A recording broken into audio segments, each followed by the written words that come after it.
বের হলে অবশ্যই আমরা ছাতা দিয়ে বের হবো। আর বিশেষ করে সকাল 11টা থেকে 3টা পর্যন্ত এই সময়টা কিন্তু খুব গরম থাকে। এই সময়টার মধ্যে আপনি একটু ছায়াযুক্ত জায়গাটা যাতে বেশি হয় সেদিকে খেয়াল রাখবেন। তো আল্লাহ পাক এই তীব্র গরম থেকে আমাদের সকলকে হেফাজত করুন। আল্লাহ পাকের পক্ষ থেকে যখন কিছু যা কিছু আমাদের উপরে হবে, আল্লাহ পাক আমাদের সাথে আমাদের প্রদান করবে। আমাদের উপর যেন সব কিছু যেন রহমত হিসাবে যেন আল্লাহ পাক তীব্র তাপ অর্থাৎ তীব্র গরমে জনজীবন অতিষ্ঠ। আজকে আমার তিনি প্রোগ্রাম ছিল মৌসুমি বৃষ্টি।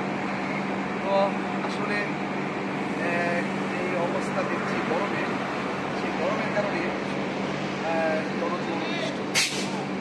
তো আপনারা জানেন যে গরম কিন্তু আসলে জাহান্নামের নিঃশ্বাস, এটা অবশ্যই আমাদের তো আমি দেশবাসীর কাছে এদের অনুরোধ করবো আপনারা গরমে বেশি করে পানি পান করবেন, ডাবের পানি পান করতে পারেন, খেতে পারেন। এবং অভিভাবকদেরকে আমি একটু দৃষ্টি আকর্ষণ করে বলবো আপনারা বাচ্চাদের দিকে খেয়াল রাখবেন। কারণ বাচ্চারা কিন্তু আসলে তাদের দৃষ্টার কথা বলতে পারে না, তাদের কষ্টের কথা বলতে পারে না। এই জন্য বাচ্চাদেরকে অবশ্যই আপনারা ডেকে রাখবেন এবং তাদেরকে শরীরটা মুছে দিবেন এবং পর্যাপ্ত পর পানি পান করাবেন। কারণ এই গরমের মধ্যে আরেকটা ভয়াবহ অবস্থা থাকে। অর্থাৎ আপনি যখন দেখবেন যে আপনার শরীর কাঁপতেছে, হঠাৎ করে যখন দেখবেন একটা আমরা বন্ধ হয়ে গেছি কিন্তু শরীর থেকে তাপ বেশি বের হচ্ছে, তখন কিন্তু হিটস্ট্রোকের সম্ভাবনাটা খুব বেশি হয়।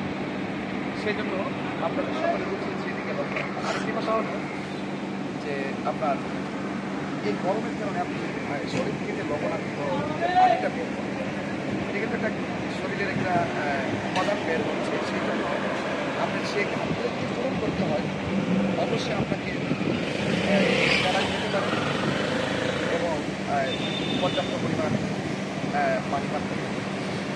তো সেই জন্য আমি আপনাদেরকে অনুরোধ করবো, যদি আপনারা দিনের বেলা এই গরমের মধ্যে বের হলে অবশ্যই আপনার ছাতা দিয়ে বের হবে। আর বিশেষ করে সকাল 11টা থেকে 3টা পর্যন্ত এই সময়টা কিন্তু খুব গরম থাকে। এই সময়টার মধ্যে আপনি একটু ছায়াযুক্ত জায়গাটা যাতে বেশি হয় সেদিকে খেয়াল রাখবেন। তো আল্লাহ পাক এই তীব্র গরম থেকে আমাদের সকলকে হেফাজত করুন।